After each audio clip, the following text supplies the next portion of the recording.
Assalamualaikum warahmatullahi wabarakatuh. Perkenalkan, nama saya Mas Bia Sidiki dengan NIM 200-120 dari kelas Teknik Perminyakan A. Di sini saya akan menjelaskan tentang tugas field trip. Yang pertama itu ada materi pemboran. Nah, materi pemboran di sini yaitu mencakup tentang power system, hoisting system, rotary system, sirkulasi, dan BOP system. Nah, yang pertama di sini ada power system, yang mana power system di sini yaitu sistem tenaga pada operasi pemboran yang terdiri dari dua subkomponen utama, yaitu power supply equipment yang dihasilkan oleh mesin-mesin besar yang dikenal sebagai premopar. Nah, yang kedua yaitu ada distribution equipment transmission, yaitu untuk meneruskan tenaga yang diperlukan untuk operasi pemboran.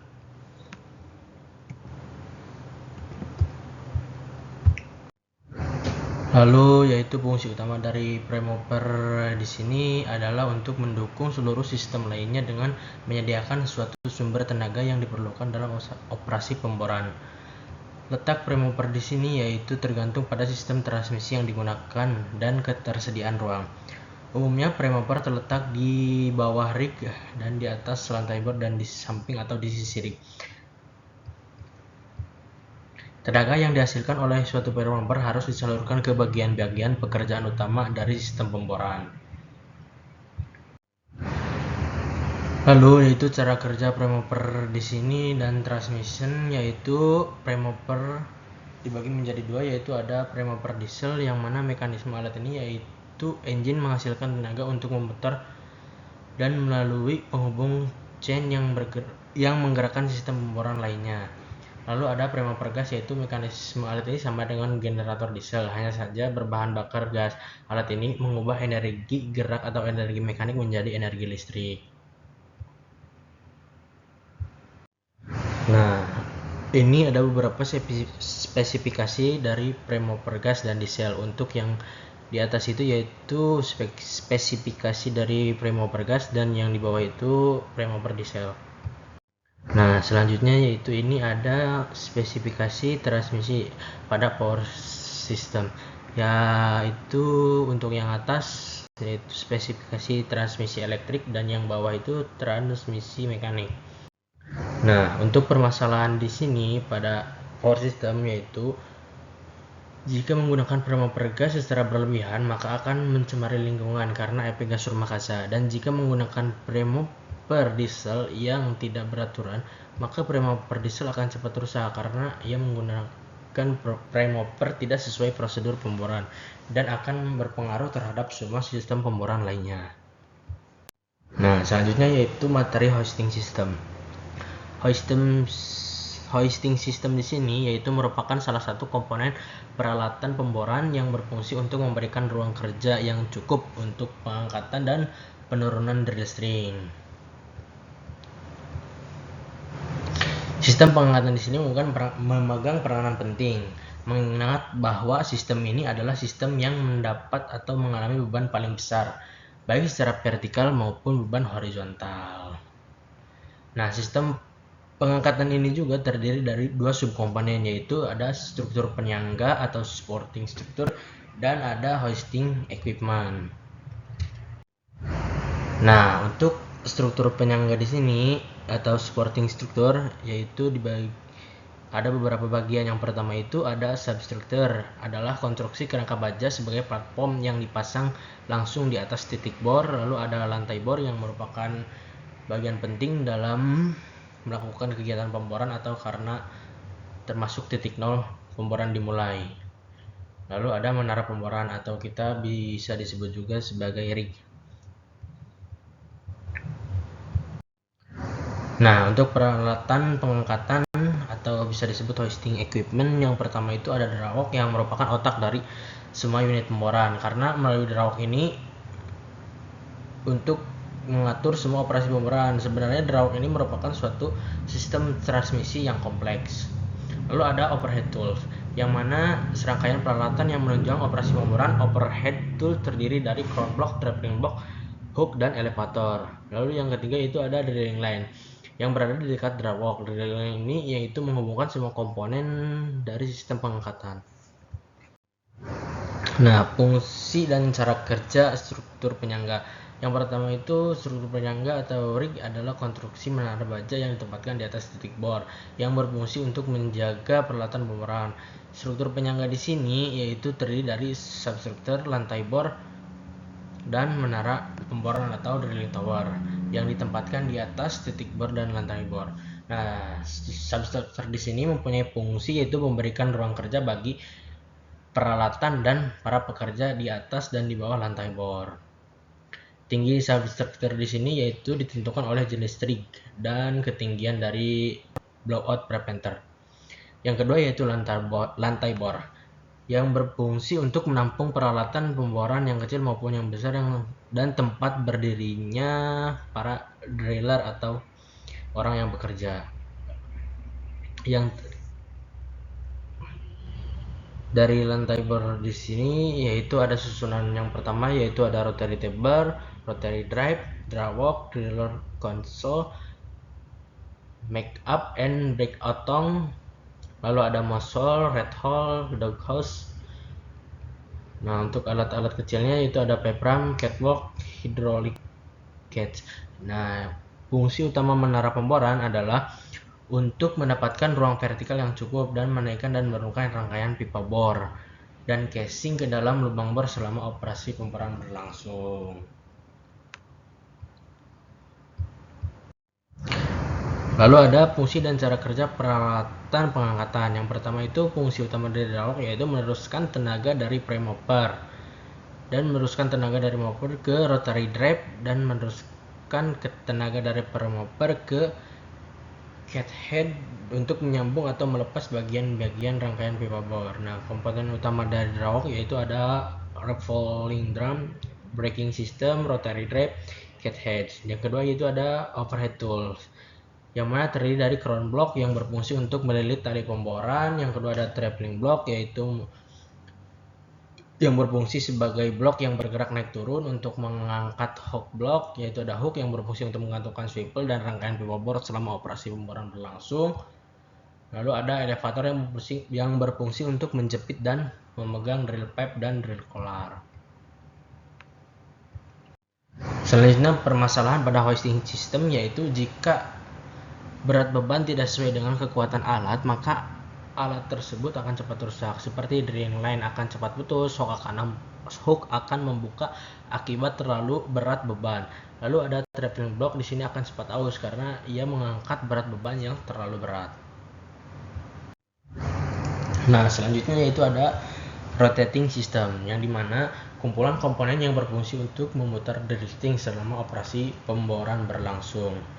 Sistem putaran ini terdiri dari beberapa bagian seperti swivel, rotating equipment, dan drill stem serta bit.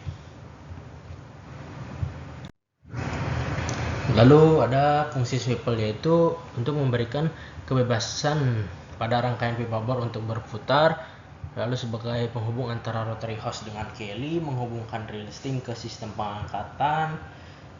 Dan fungsi rotating equipment di sini yaitu ada rotary table yaitu untuk memutar seluruh rangkaian pemboran.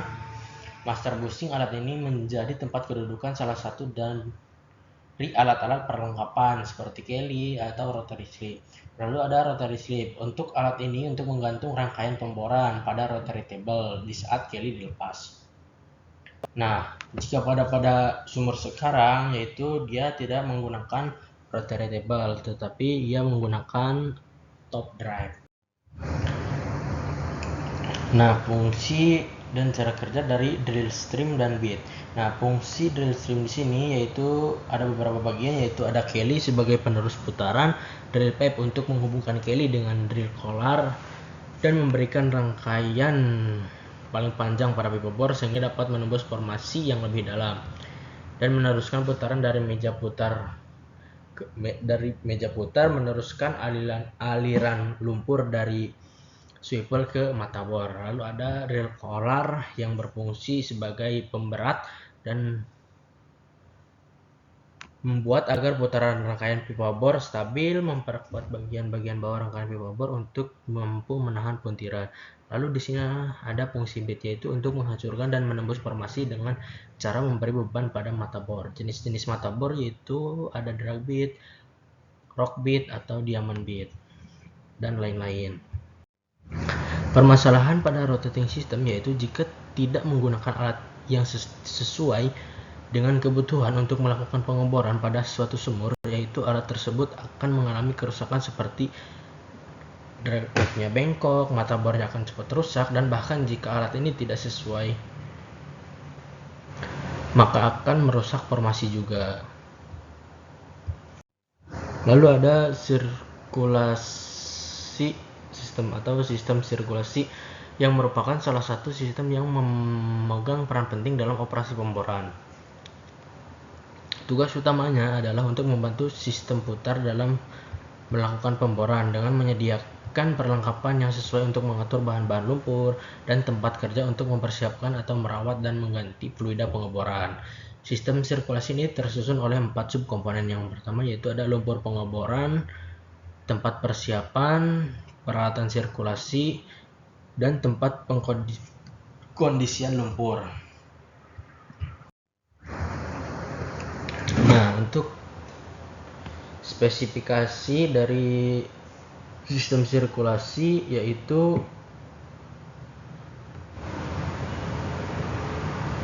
dibagi menjadi 4. Yang pertama itu yaitu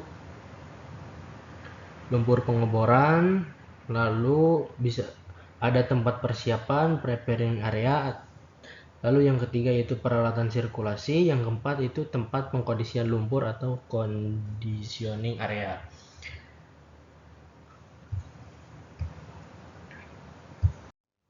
Nah, dan fungsi dan cara kerja sirkulasi sistem.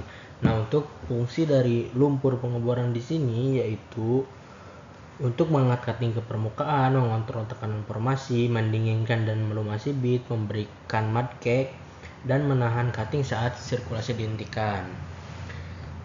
Sedangkan fungsi dari preparation area yaitu ada beberapa bagian. Yang pertama itu ada mud house yang berfungsi sebagai penyimpanan bahan-bahan lumpur. Nah, selanjutnya yaitu fungsi dari mud tank, yaitu sebagai tempat yang dipakai untuk menampung dan mengatur cairan pemboran. Mixing hopper yaitu untuk mencampurkan semua bahan-bahan pemboran. Yang ketiga ada chemical mixing barrel, yaitu untuk mencampurkan semua bahan-bahan kimia. Lalu ada water tank yaitu untuk wadah air. Lalu fungsi dari sirkulasi equipment dibagi menjadi beberapa bagian, yaitu ada mud pump yang fungsi utamanya yaitu untuk memindahkan volume lumpur pemboran yang besar dengan tekanan yang besar. Lalu ada discharge line yaitu untuk menyalurkan lumpur pengeboran keluar dari pompa lumpur. Lalu ada stand pump yaitu pipa baja yang ditegakkan di samping rig. Lalu ada rotary hose yaitu berfungsi sebagai menyambungkan standpipe dengan swivel. Lalu ada return line yang berfungsi untuk menyalurkan lumpur pemboran yang keluar dari lubang anulus. Nah, fungsi selanjutnya yaitu conditioning area dibagi menjadi beberapa bagian. Yang pertama itu ada shell shaker yang berfungsi untuk memisahkan dan membuang serbuk bor yang berukuran lebih besar dari lubang saringan. Lalu ada degasser yaitu untuk mengeluarkan gas-gas dari dalam cairan lumpur pengeboran. Lalu ada descender yaitu untuk memisahkan partikel yang lebih besar dari 30 sampai 60 mikron. Desilter yaitu untuk memisahkan partikel yang lebih besar dari 15 sampai 30 mikron. Dan mud cleaners yaitu digunakan untuk memisahkan padatan yang lebih besar dari 74 mikron. Lalu permasalahan pada sistem sirkulasi ini yaitu jika suatu sistem sirkulasi terhambat maka akan mempengaruhi pemboran, karena sistem sirkulasi ini berperan sangat penting pada sistem pemboran. Dan sistem sirkulasi ini merupakan salah satu untuk bisa mengetahui kerusakan pada sumur. Jika pada alat ini terjadi kerusakan, maka kita sulit untuk mengetahui kerusakan formasi pada lubang sumur. Nah, selanjutnya yaitu ada BOP system, yang mana BOP system ini adalah alat untuk menutup lubang bor ketika terjadi kick dan blowout. Spesifikasi BOP system yaitu yang mana ada spesifikasi komponen dasar. Yang pertama itu ada akumulator, yang kedua itu ada BOP stack, lalu ada shock manifold serta keyline. Lalu komponen utama dari sistem BOP di sini yaitu ada annular preventer, ram preventer yang terdiri dari PEP ram, blind ram, dan C-ram. Lalu ada drilling spool, lalu ada wellhead. Lalu ada supporting system juga yang dimana alat tersebut ada shock manifold, keyline, dan lain-lain. Nah, fungsi dan cara kerja BOP di sini yaitu adalah untuk menutup lubang bor ketika terjadi kick atau blowout. Nah, blowout di sini merupakan suatu aliran fluid deformasi yang tidak bisa dikendalikan. Nah, blowout biasanya diawali dengan terjadinya kick yang bertekanan tinggi di dalam lubang bor.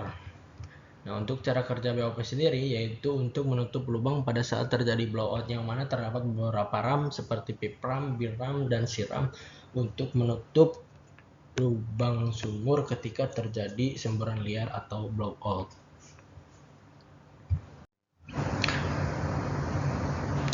Lalu ada permasalahan. Untuk permasalahan sendiri yaitu yang pertama antara lain adanya kebocoran pada peralatan, rusaknya peralatan BOP, pemasangan yang tidak sesuai dengan prosedur, dan umur peralatan yang sudah tua.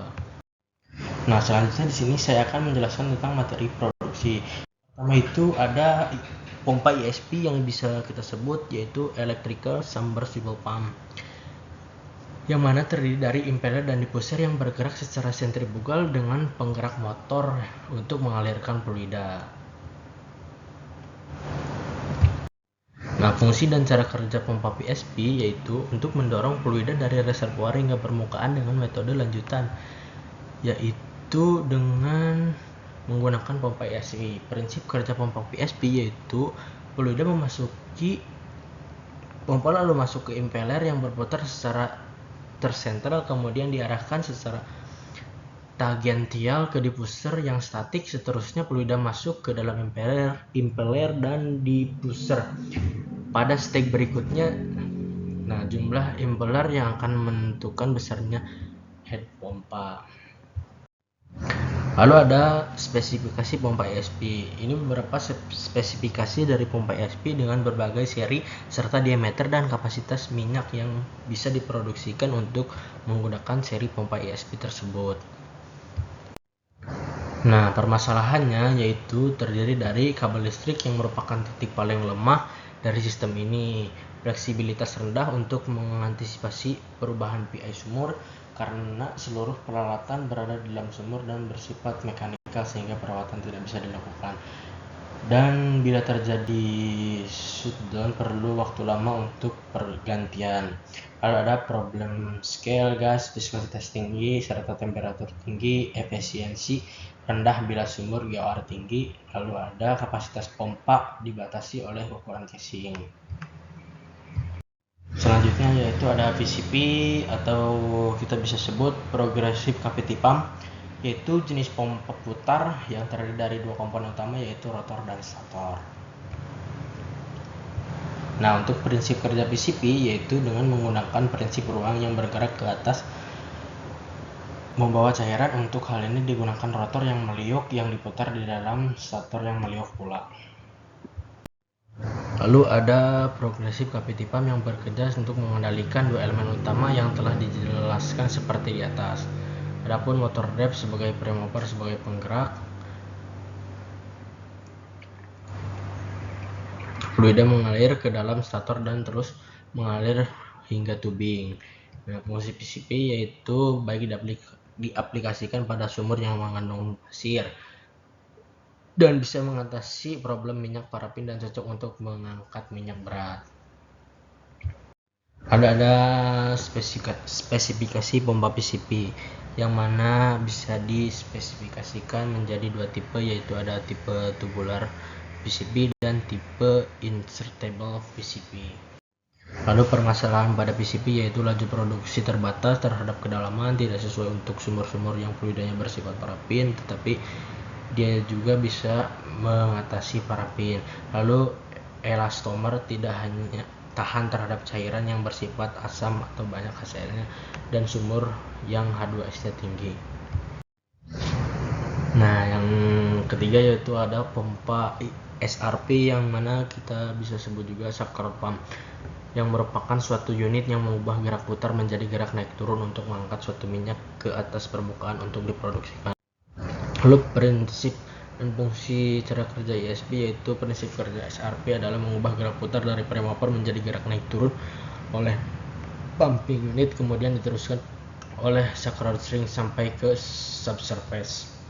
Fungsi pompa SRP yaitu untuk mengangkat fluida minyak ke permukaan dengan mengubah energi listrik menjadi energi gerak putar dan menjadi gerak naik turun untuk bisa mengangkat minyak untuk diproduksikan. Lalu di sini ada beberapa spesifikasi dari pompa SRP dan klasifikasi dari pompa SRP.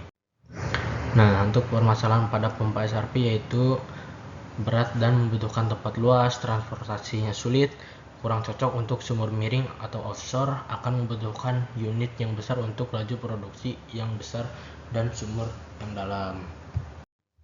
Lalu yang keempat yaitu ada HPU atau bisa kita sebut hydraulic pumping unit, yang merupakan salah satu jenis dari sucker pump yang digunakan sebagai salah satu alternatif sistem artificial lift. HPU juga merupakan jenis artificial lift yang dimana pengangkatan fluidanya menggunakan bantuan fluida lain. Fungsinya tak lain sebagai supply hydraulic pressure, atau dengan kata lain kita untuk menghasilkan tekanan hidrolik yang dibutuhkan dalam penggerakan komponen di dalamnya. Prinsip kerja dari HPU yaitu HPU bertekanan tinggi dari power pack dipompakan menuju hydraulic jack guna untuk mentransmisikan pressure, lalu gerakan hidrolik tadi kemudian diteruskan oleh polish rod dan shock rod ke plunger. Apabila plunger bergerak ke atas, maka di bawah plunger akan mengalami penurunan tekanan sehingga tekanan dasar sumur lebih besar dan tekanan pompa, dan menyebabkan standing valve terbuka, dan pada akhirnya upstroke volume di bawah plunger terisi penuh oleh cairan, dan pada saat plunger bergerak ke bawah, standing valve akan tertutup.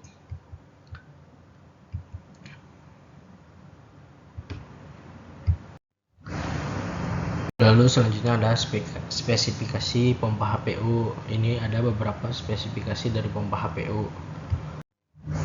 Lalu permasalahan pada pompa HPU yaitu tidak cocok untuk produksi besar, lalu kedalaman sumur terbatas, kedalaman pompa kurang dari 1000 meter, dan kurang cocok untuk sumur miring dan lepas pantai atau offshore. Nah, yang kelima yaitu ada gas lift, yang mana metode produksi ini yaitu menginjeksikan gas bertekanan tinggi ke dalam tubing melalui anulus casing, yang menyebabkan densitas cairan dalam tubing menurun sehingga gradien tekanan kolom tubing juga berkurang. Akhirnya terjadi drawdown dapat menjadi lebih besar dari sebelumnya.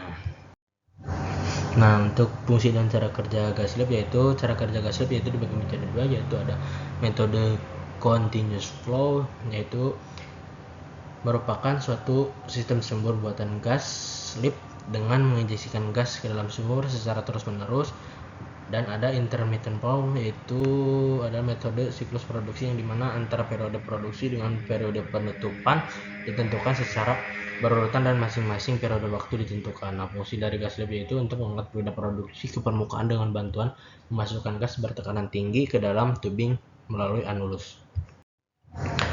Nah, ini ada beberapa spesifikasi dari artificial lift gas lift. Nah, untuk permasalahan gas lift yaitu gas harus tersedia atau diinjeksikan sebelum produksi. Instalasi kompresor sulit untuk sumur-sumur dengan jarak terlalu jauh. Gas injeksi yang tersedia sangat korosif, jadi harus diolah terlebih dahulu. Lalu kita masuk ke materi service facility. Yang pertama yaitu ada stasiun pengumpul, yang mana adalah suatu tempat penampungan fluida dari sumur-sumur produksi yang kemudian akan dipisahkan melalui serangkaian alat. Nah, untuk stasiun pengumpul di sini berfungsi untuk mengetahui hasil produksi sumur. Yang pertama itu untuk mengatur aliran fluida sumur yang masuk ke dalam stasiun pengumpul, memisahkan fluida sumur menjadi komponen minyak, gas, dan air, menampung sementara dan mengalirkan hasil produksi untuk proses lebih lanjut, menguji kapasitas produksi, dan mengeringkan gas. Nah, untuk cara kerja stasiun pengumpul yaitu dibagi menjadi dua, yaitu ada sistem individual flow line yang masing-masing flow line itu dihubungkan dengan header yang terdapat gathering station. Lalu selanjutnya yaitu ada sistem production line. Ya, flow line di sini dihubungkan dengan masing-masing header yang terdapat pada production line yang dijalani utama untuk menuju gathering station. Nah, ini ada beberapa contoh spesifikasi dari stasiun pengumpul dan contoh stasiun pengumpulnya. Lalu permasalahannya di sini yaitu terjadi oil in water emulsion dan water in oil emulsion. Selanjutnya yaitu ada separator. Nah, separator di sini yaitu suatu alat yang berbentuk tabung dan memiliki tekanan yang berfungsi untuk memisahkan 2 atau 3 jenis zat yang memiliki densitas yang berbeda. Nah, cara kerja separator di sini bagi menjadi dua, yaitu ada separator horizontal dan separator vertikal. Nah, untuk fungsi dari separator di sini yaitu untuk memisahkan 2-3 jenis fasa yang densitasnya berbeda, seperti pemisahan antara minyak, gas, dan air. Nah, ini ada beberapa spesifikasi dari separator, bisa dilihat di layar. Nah, untuk permasalahannya sendiri yaitu sama dengan stasiun pengumpul, yang mana terjadi oil in water emulsion dan terjadi water in oil emulsion. Selanjutnya yaitu ada pipa and valve. Nah, pipa merupakan alat yang digunakan dalam pemboran migas dan juga pemboran geothermal. Pipa juga bisa digunakan pada tahap produksi atau bisa dikenal sebagai tubing. Nah, untuk valve yaitu katup untuk sebuah pengangkatan yang terpasang pada sistem perpipaan. Nah, berikut ada cara kerja pump dan cara kerja pipa. Nah, untuk fungsi dari pump sendiri yaitu adalah untuk mengatur dan mengontrol dan mengarahkan laju aliran fluida dengan cara membuka atau menutup sebagian fluida. Sedangkan fungsi dari pipa yaitu untuk mengalirkan suatu fluida dari atas ke bawah maupun dari bawah ke atas. Nah, ini ada beberapa spesifikasi dari pipa dan valve serta diameter dari pipa dan valve. Nah, untuk permasalahannya di sini yaitu contohnya seperti pipanya terjepit, pipanya bengkok, ulir pada pipa dan valve mengalami keausan, terjadi karat pada pipa dan valve, dan terjadi kemacetan pada saat memutar valve, dan bisa juga terjadi kebocoran. Nah, selanjutnya yaitu ada materi refinery, yang mana refinery di sini adalah proses pemurnian minyak mentah menjadi berbagai produk petroleum yang memiliki nilai tinggi. Nah, fungsi dan cara kerja refinery. Secara garis besar, proses pemurnian minyak atau refinery berlangsung di dalam kilang minyak. Ada 5 bagian. Yang pertama ada distilasi, cracking, treatment, dan formulasi, serta blending, dan lain-lain. Nah, untuk fungsinya sendiri yaitu sebagai pemurnian minyak mentah agar memiliki manfaat secara optimal. Nah, untuk spesifikasi dari refinery bisa kita lihat ada beberapa model serta ukuran dan